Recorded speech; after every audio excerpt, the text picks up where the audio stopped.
Hello and welcome. My name is William. I am very glad you are joining us today. Hello, my name is Billy. It is such a joy to share this time with you. Today we're looking at a big stack of notes on our table. These notes are all about how we learn the English language. Yes, they show the different ways experts have tried to make English simpler for everyone. Exactly. We will look at what works, what fails, and, how you can use these ideas. We will explore how to build your list of words. We will look at how grammar rules connect together. And we will discover fun, real ways to practice speaking. We are on this journey together with you.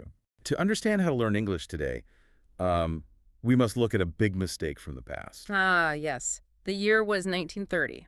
A man named Charles K. Ogden had a very large idea. Right after the First World War, the world was broken, and he wanted to bring world peace. He thought that if everyone in the world spoke the same simple language, there would be no more wars. His dream was for everyone to understand each other perfectly. Yeah.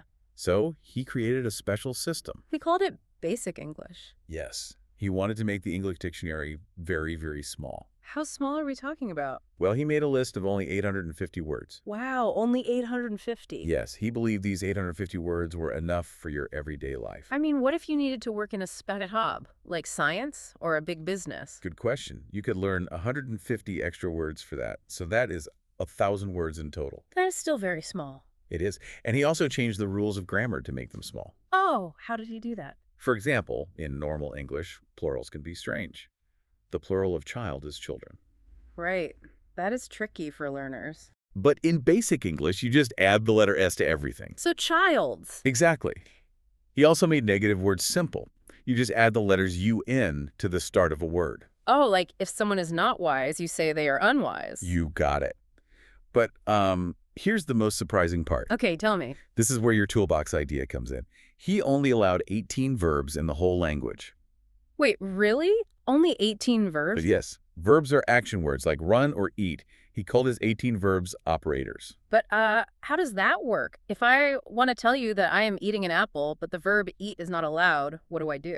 Well, you have to build a new way to say it. You have to use one of the 18 tools you have. That sounds like a puzzle. It is. You would have to say, I am having food.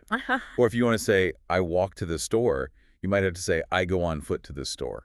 I mean, that feels like a problem, because I do not have the exact word walk. I have to use many small words to paint a picture of walking. Right. It makes my sentence much longer. You are exactly right. And experts noticed this problem. I am sure they did. A reading expert named Rudolf Flesch studied basic English.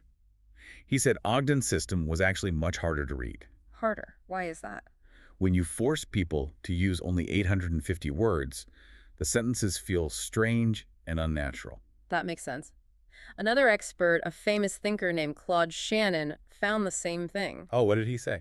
He explained that when you take away specific vocabulary, the text becomes far too long. Ah, yes. If you cannot say the word forest, you have to say a place with a large number of trees. It takes too much time. So, by trying to make the language completely simple, Ogden actually made it complicated. It was a beautiful idea, but, well, it required too much mental work to understand. Yes. This teaches us that a small dictionary is not always an easy dictionary. That is a great point. And now we want to hear from you, our listener. Yes, please join in. Please go to the comment section, write one sentence to describe your day today, but try to use only very simple, basic words. See how hard it is to explain your day without your favorite words? I will definitely enjoy reading how you build your simple sentences. Me too. So, Ogden's 850 words did not bring world peace. They did not take over the world. No, they did not. But this leaves us with a real problem today. What is that? The modern world is full of complex information. We have doctors, banks, and laws. Yes, that is true. We still need a way to communicate these big ideas simply. If shrinking the dictionary does not work, what does work? Well, that brings us to how we organize words today. Instead of throwing words away, we just use them better. Oh, I like that. We have notes here from a modern guide by the Center for Inclusive Design. This guide explains how to write for everyday life. Right, the guide talks about two modern styles. The first style is called plain English. Plain English, what is that about? It is all about being clear. It uses short sentences. It uses simple, everyday words. That sounds helpful. It uses clear headings, too. But most importantly, it uses absolutely no jargon. Jargon.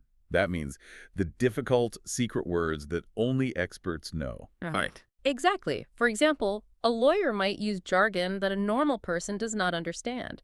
Plain English removes the jargon. So it is written so that a general audience, like a 12 to 14-year-old student, can read it once and understand it immediately. Yes, exactly. Then the guide talks about a second style. It is called easy English. Easy English. How is that different? Easy English is made for people who have a very hard time reading. It uses large text. Oh, that is good for the eyes. Yes, it uses lots of white space on the paper to give your eyes a rest. But the biggest difference is that Easy English uses pictures to support every single point. I am trying to see the difference in my mind. It can be tricky. Are plain English and easy English just the same thing? Not quite. Is plain English like a clean, simple map, while easy English is a map that has big, colorful pictures of the buildings drawn on it? Oh, that is a wonderful way to see it. They serve completely different needs. I understand now. Plain English gives you the clean map so you can travel fast. Easy English gives you the pictures.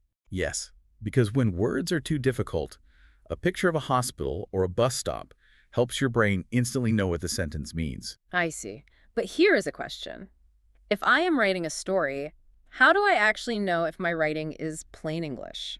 That is a good question. I might think my words are simple, but you might think they are hard. Am I just guessing? You do not have to guess. The guide shares a tool called the Flesh-Kincaid readability test.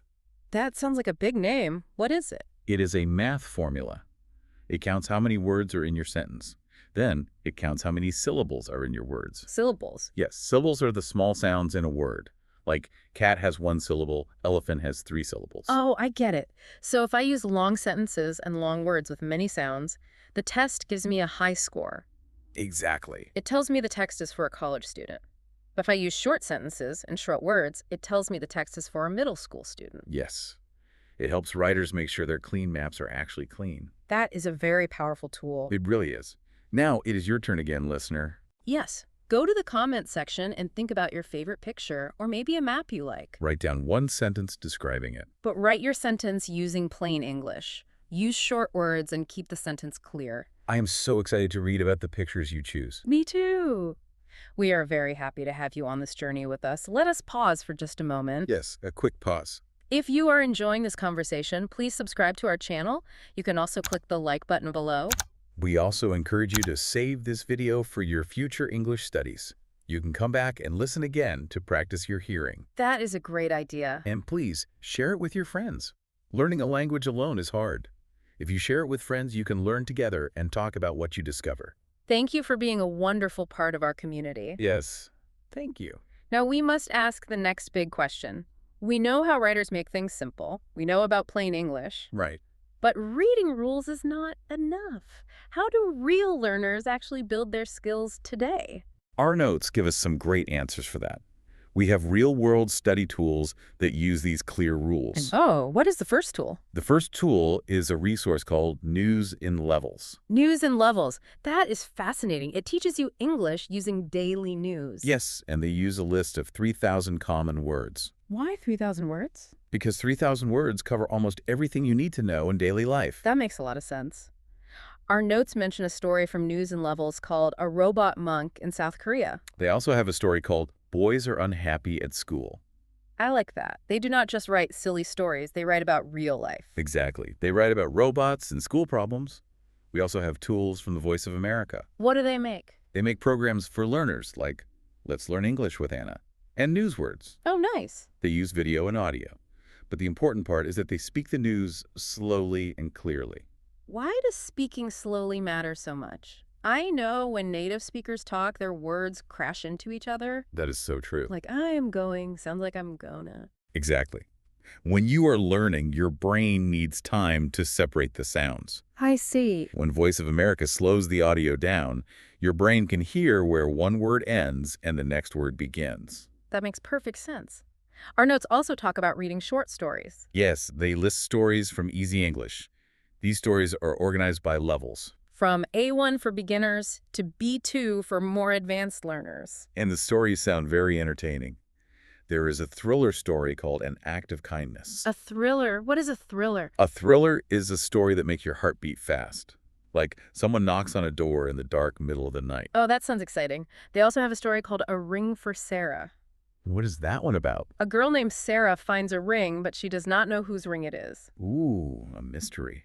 Finally, the notes mention a very famous course book. It is called English for Everyone. English for Everyone. It is a visual grammar book. A visual grammar book. That reminds me of Easy English, where they use pictures for everything. Yes. English for Everyone does not just give you the list of rules. It draws pictures. How does that work for grammar? Well, if it wants to teach you how to use the verb to be with names, it shows a drawing of a person saying, "Hello, I am Lila." Oh, and another person saying, "Hi, my name is Joe." Exactly. It also helps with asking and answering questions. Right. If a picture shows someone asking, "Are you a doctor?" The book uses lines and colors to show you how to answer, "Yes, I am," or "No, I am not." Yes, it is very clear. I look at all these tools, the news, the stories, the visual books. It feels like climbing a ladder. A ladder. How so? You step on A1, then A2, then you climb higher. That is a great way to think about it. But I have a question. Reading a grammar book feels very safe. You learn the rules. Why should a student leave the grammar book and start reading news or thrillers? Because reading a grammar book is like reading a map of a city. You know where the streets are. Okay. But reading a story is like walking in the city. You see the colors, you feel the weather. Emotion. Yes. When you read about the robot monk or when you feel scared in the thriller story, you have an emotion. Yes. Emotion acts like glue for your memory. Glue. I like that. When you care about Sarah finding the ring, your brain remembers the new vocabulary words much faster. You see the language living and breathing. The brain remembers what it cares about. Let us practice this. Yes. Please go to the comment section. Think of a news story you heard today in any language. Or think of a short story you read recently. Write one sentence about it in English. We want to see what is happening in your world. All this reading and listening is wonderful.